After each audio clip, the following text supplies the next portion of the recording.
Hi friends, இந்த வீடியோவில் நம்ம என்ன பார்க்க போகிறோம் அப்படின்னு கேட்டிங்கன்னா, நம்மளோட மாரி செல்வராஜ் ஒரு கரியர் பெஸ்ட் ஃபிலிமான வாழை திரைப்படம் வந்து இப்போ வந்து அந்த திரைப்படம் வந்து எத்தனை கோடி வந்து கலெக்ட் பண்ணியிருக்கு அப்படின்றது கண்டிப்பாக இந்த வீடியோவில் நம்ம பார்க்க போகிறோம். நிறைய சாதனை படைச்சிருக்கு அப்படின்னு கண்டிப்பாக சொல்லி ஆகணுங்க. நம்மளோட மாமன்னன் வெற்றியை தொடர்ந்து நம்மளோட மாரி செல்வராஜ் இயக்கியுள்ள இந்த திரைப்படம் பேர் தான் வாழை. இந்த திரைப்படத்துக்கு வந்து நம்மளோட சந்தோஷ் நாராயண் தான் இசையமைச்சிருந்தாங்க. இந்த திரைப்படத்தில் வந்து ஒரு கலையரசன் தான் வந்து ஹீரோவாக நடிச்சிருந்தாங்க. மேலும் வந்து இந்த திரைப்படத்தில் வந்து நம்ம கலையரசன் கூட சேர்ந்து வந்து நிக்கலா விமல், அதுக்கப்புறம் திவ்யா துரைசாமி, இந்த மாதிரி வந்து ஏகப்பட்ட கதாபாத்திரங்கள் இந்த திரைப்படத்தில் ரொம்ப ரொம்ப முக்கியமான ரோலில் நடிச்சிருந்தாங்க.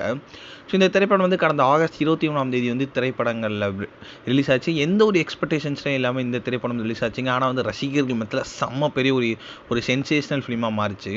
ஏன்னா வந்து இந்த திரைப்படம் வந்து ஒரு உண்மை சம்பவத்தை மையமாக எடுத்து தான் நம்ம மாரி செல்வராஜ் இயக்கியிருந்தாங்க. இந்த திரைப்படத்தை பார்த்து வந்து நம்ம ரஜினிகாந்த், கமலஹாசன், சிம்பு, இந்தமாரி வந்து ஏகப்பட்ட பேர் பாராட்டியிருந்தாங்க. நம்மளோட ஸ்டாலின் அவர்கள் கூட வந்து இந்த திரைப்படத்தை பார்த்து பாராட்டியிருந்தாங்க.